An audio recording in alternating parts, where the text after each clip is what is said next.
அவர் இப்ப எப்படி இருக்காரு? தலையில அடிபட்ட ஷாக்ல மயக்கம் இன்னும் தெரியல. எந்த வார்ட்ல இருக்காரு? மேல பெட்ல இருக்காரு. வாங்க போய் பார்க்கலாம்.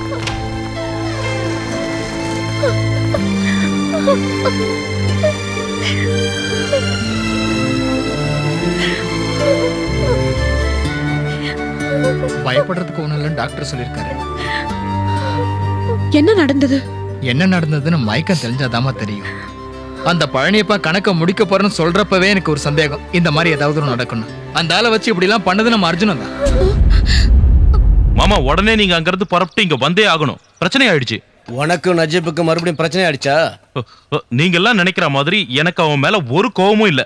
நிஜமாவா? ஆமா. இன்னொரு விஷயம் நான் உங்ககிட்ட ஓப்பனா பேசணும். என்னை விட்டு பிரிஞ்சு போன அவன் திரும்பவும் என் கூட வந்து சேரணுங்கிறதுக்காக தான் நான் மனப்பூர்வமா இதெல்லாம் பண்ணேன். ஆண்டவா, கேட்கவே சந்தோஷமா இருக்கு. உண்மையை சொல்லணும்னா இந்த ஈவெண்டோட பாதியை அவன் தான் செய்யணும்னு நான் கட்டாயப்படுத்தினதுக்கு காரணம் எந்த வருமானமும் இல்லாம அவன் வாங்கி வச்ச கடன் எல்லாம் அடைச்சுக்கிட்டோங்கிறதுக்காக தான் மாமா. ஆனா இங்க இப்ப காரியம் கைவிட்டு போச்சு. அதனால நாம இப்ப சில முக்கியமான முடிவுகளை எடுத்தாகணும். என்ன விஷயம் சொல்லுப்பா. எல்லாத்தையும் நீங்க இங்க வந்ததுக்கு அப்புறம் தெளிவா நாம பேசிக்கலாம். இப்போதைக்கு இது அம்மாக்கும் தங்கச்சிக்கும் தெரிய வேண்டாம். அர்ஜுனனா, என்னடா அர்ஜுனனா, அந்த பழனியப்பனா அவங்க ஆளுங்களும் நம்ம நஜீப் அடிச்சு போட்டாங்க. பழனியப்பனா? அந்த ஆளுக்கு இங்க வந்தா எதுக்கு அவனை அடிச்சான்? அதெல்லாம் எனக்கு தெரியாது. ஆனா நஜீப் அடிச்சு ஆஸ்பத்திரியில சேர்த்திருக்காங்க. கடவுளே. ஆனா அவனை நீ தான் அடிச்சு போட்டேன்னு தங்கச்சி நினைச்சிட்டு இருக்கு. நீ வண்டியில ஏறு.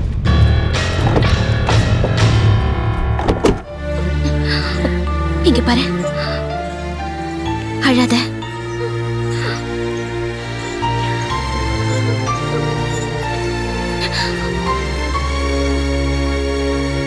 செத்துட்டாருன்னு பார்க்க வந்தீங்களா? என்னமா சொல்ற? வேண்டாம், இனிமே நீங்க எதுவும் சொல்ல வேண்டாம். ஏமா இப்படி எல்லாம் பேசுற? ஒண்ணும் பேசாதீங்க, எல்லாம் எனக்கு புரியுது. என் ஜாதக தோஷத்தால உங்களுக்கு ஒரு வாழ்க்கை ஏற்படாம போயிடுமே. எல்லாம் முடிச்சுக்கலான்னு போன இடத்துல இருந்து என்ன காப்பாத்தி எனக்கு ஒரு வாழ்க்கையை கொடுத்தவர் அவரு, என் புருஷனை. இப்போ நீங்க ஒரு பொண்ணு கழுத்துல தாலி கட்டினதை பார்த்ததுக்கு அப்புறம் தான் நமக்கு ஒரு குடும்ப வாழ்க்கைன்னு சொல்லி காத்துட்டு இருந்தாரு அவரு.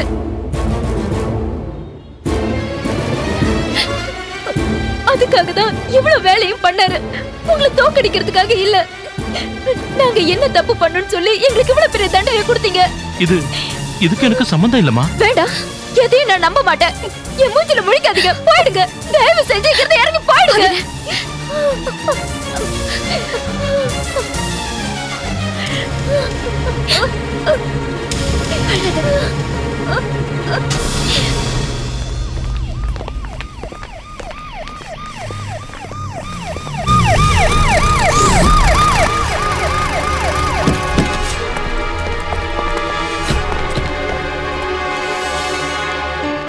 அர்ஜுனுங்கிறது நீங்க தானே? ஆமா. உங்க பேர்ல ஒரு கம்ப்ளைண்ட் வந்திருக்கு. கம்ப்ளைண்டா? ஆதிரா உங்க தங்கச்சி தானே? அவங்க தான் கம்ப்ளைண்ட் கொடுத்திருக்காங்க. நான் எந்த தப்பும் பண்ணல சார். அதெல்லாம் ஸ்டேஷன்ல வச்சு பேசிக்கலாம். வந்து ஜீப்ல ஏறு.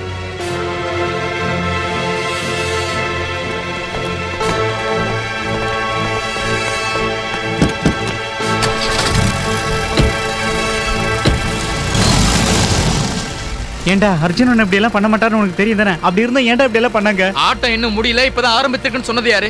அந்த பழனியப்பனை இந்த ஊருக்கு வர வச்சது யார் சொல்லு? டேய், இதுல ஏதோ சதி இருக்குடா. உன்னோட நியாயத்துல ஸ்டேஷன்ல போய் சொல்லு போ. நம்ம எதிரிங்க 2 பேருக்கும் வந்த கதியை பாத்தியா மச்சான்? அந்த அர்ஜுன ஸ்டேஷன்ல, நஜீப் ஹாஸ்பிடல்ல. அவனுக்கு இன்னும் மயக்கமே தெரியல. எல்லாம் மேல இருக்கிறவன் செயல் மச்சான். ஏன் தெரியுமா? மீனாட்சி நம்ம வீட்டுக்கு மருமகளா வரணும்னு இருக்கும்போது அதை மாத்த முடியுமா? அது நடக்குமாடா? நடக்கணும். அவன் ஸ்டேஷன்ல இருந்து வெளியே வர்றதுக்குள்ள சரவண மீனாட்சி கழுத்துல தாலியை கட்டி இருக்கணும். அது எப்படி நடக்கும்? சரவணன் தான் வீட்டுக்கே வரது இல்லையே. அந்த விஷயத்துல உங்களுக்கு டென்ஷன் வேணாம் மச்சான். அவ எங்க இருந்தாலும் நான் கூட்டிட்டு வரேன். நாட்டாம சொன்ன 10வது நாள் அது நாளைக்கு தானே? ஆமா. அந்த பையன் மீனாட்சி கழுத்துல தாலி கட்டித்தான் ஆகணும். ஏன்னா 7வது நாள் அவன் நிரபராதின்னு நிரூபிக்கவே இல்ல.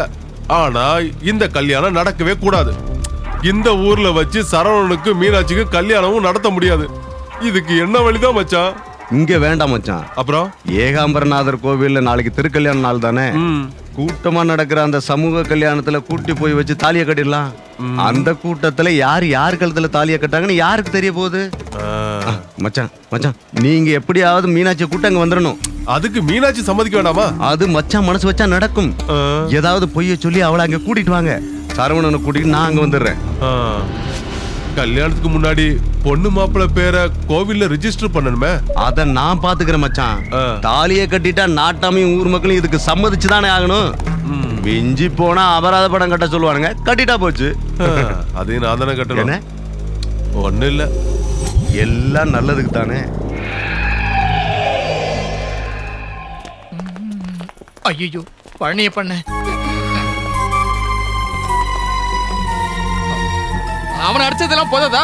இந்த பாரு, இந்த ஆஸ்பத்திரி இங்க வச்சு பிரச்சனை பண்ண பெரிய பிரச்சனை ஆடாமா? ஐயோ, நீங்க நினைக்கிற மாதிரி நஜீபா அடிச்சது நாங்க இல்ல. வேற அது இங்க இருக்கிற ஏதோ குப்பத்து ரவுடி பசங்க. அவங்க நஜீபா மட்டும் அடிக்கல, என்னையும் என் பசங்களையும் சேர்த்து இப்படி இந்த நிலைமைக்கு ஆக்கிட்டாங்க. அப்ப நஜீபோட கணக்கு முடிக்கிறதுக்கு அர்ஜுனன் கிட்ட காசு வாங்கணும்னு சொன்னது? அடா பாவி, அதுவா விஷயம்? நஜீப் என்கிட்ட வாங்கின 10 லட்சத்தையும் அதோட வட்டியும் நஜீப் தரலன்னாலும் அர்ஜுனன் எனக்கு கொடுக்கறேன்னு வாக்கு கொடுத்திருக்கான். அத சொல்லத்தான் வந்தேன். 10 லட்சமா? இனிமே வரவே வராதுன்னு நினைச்ச பணம் அர்ஜுனன் மூலமா வருதுன்னு நஜீப்ட்ட சொல்ல நான் வந்தேன். பேஷண்ட் கண்ணை திறந்துட்டாங்க. கண்ணை திறந்துட்டாரா? கடவுள் காப்பாத்தினாரு. தம்பி, நான் சொல்றது சத்தியம். அடிச்சது நாங்க இல்ல. வாங்க நஜீப்ட்டே போய் கேட்கலாம். வா. கடவுளே, இந்த ஆள் போய் சேரலையா? நஜீப், என்னடா நீங்க எல்லாம் யாரு? என்னங்க? யாரு இந்த ஆளு? ஐயோ, என்னங்க ஆச்சு உங்களுக்கு? நஜீபதா, நான் தான் ஆதிரா. யார் பேரு நசீப்? நான் தான் மீனாட்சி. எந்த மீனாட்சி? நீங்க எல்லாம் யாரு? டாக்டர் இவங்க எல்லாம் வெளியே அனுப்பு. ஐயோ கடவுளே, நான் டாக்டரா? ஐயோ, யாருன்னே கண்டுபிடிக்க முடியாத ஒரு வியாதியா? டேய், நான் தான்டா சிஎம். சிஎம்மா? சிஎம் இப்ப கலைஞர்ல? உன் மூளை கலங்கி போச்சு. அதனாலதான் இப்படிலாம் பேசுறான். அர்ஜுன்கிட்ட போய் சொல்லலாம், அவன் ஏதாவது வந்து பண்ணுவான். பயப்படாத. மறுபடியுமா என்கிட்ட?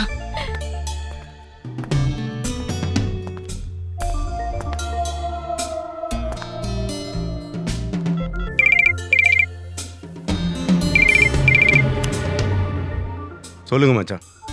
என்னாச்சு? சரவண பாத்தியா? சரவணனை கூப்பிட்டு புறப்படுறதுக்கு தயாரா இருக்கேன். அப்புறம் அங்க என்னாச்சு? மீனாட்சி என்ன சொன்னா? மீனாட்சி தேவதை மாதிரி ரெடி ஆயிட்டு இருக்கா. அர்ஜுன ராஜு உன்னை கட்டிக்கிறதுக்கு சம்மதம் சொல்லிட்டான்னு ஒரு பிட்ட போட்ட. முகூர்த்த நேரத்துக்குள்ள நீ சரவணனை கூட்டிட்டு கரெக்டா கோயிலுக்குள்ள வந்துடும். என்ன? வர்றேன் மச்சான். நீங்க மீனாட்சியை கூப்பிட்டு கிளம்புங்க. என்னாச்சுனே? எல்லாம் ஓகேடா. சொன்னது ஞாபகம் இருக்குல்ல? இருக்குனே.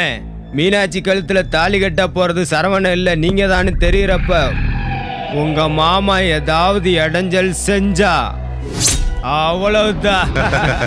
ஏறா வண்டிய. என்ன மீனாட்சி, நின்னு ரெடி ஆகலையா? தலையில பூ கூட வைக்கலையா? ரெடி ஆயிட்ட மாமா. விஷாலமும் காமாட்சி எங்க? அவங்க எல்லாம் அங்க வந்துருவாங்க. ரொம்ப தூரம் போகணுமா? முகூர்த்தத்துக்கு முன்னாடியே நாம அங்க இருக்கணும். சீக்கிரம் கிளம்புங்க.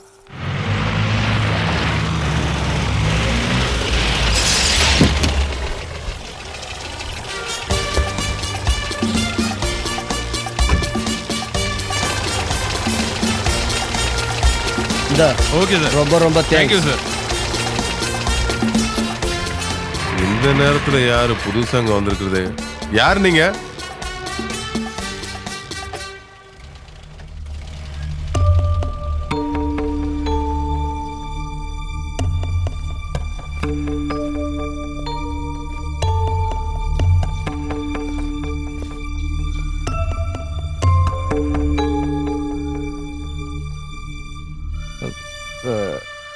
நீங்க ஸ்ரீராமன் தானே? பாலாஜி மச்சான். ஓ, என்ன மன்னிச்சிருங்க. அப்ப எனக்கு சின்ன வயசா இருந்ததுனால எல்லாமே தப்பா நடந்து போச்சு. அண்ணா, கிளம்பலாமா?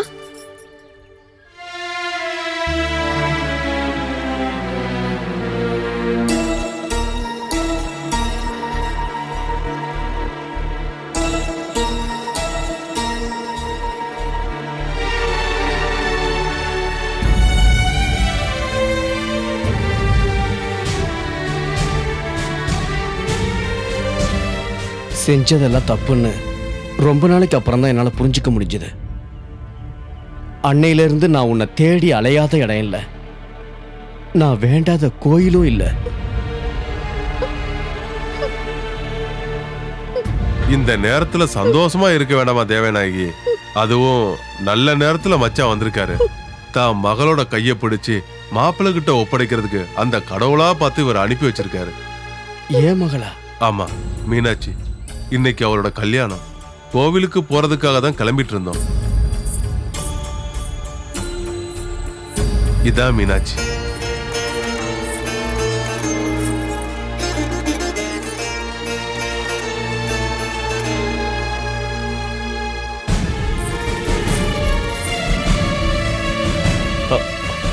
அம்மா மீனாட்சி,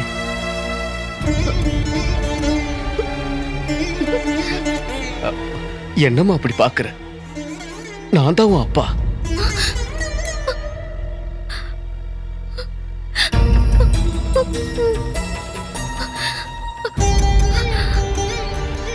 அவசியம் நீங்க வரணும், வந்தே ஆகணும்னு எல்லாத்தையும் விவரமா இங்க வந்து பேசிக்கலாம்னு அர்ஜுனன் சொன்னப்போ இப்படியெல்லாம் நடக்கணும்னு நான் கொஞ்சம் கூட எதிர்பார்க்கலையே கடவுளே. அர்ஜுன ராஜா?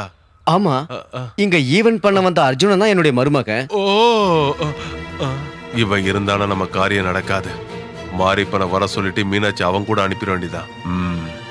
அவனை எப்படி வர சொல்றது? என்ன யோசிக்கிறீங்க? அவன் ஏதாவது குழப்பம் பண்ணிட்டான்? உனக்கு ஒண்ணு தெரியுமா? மீனாட்சி கட்டிக்க போறது அர்ஜுனராஜ் தான். கடவுளே, இதெல்லாம் உன்னுடைய திருவிளையாடல் தானா? இன்னும் நிறைய அற்புதங்களை நீ பார்க்க வேண்டியிருக்கு. மூர்த்தத்துக்கு நேரம் ஆச்சு, வாங்க போகலாம்.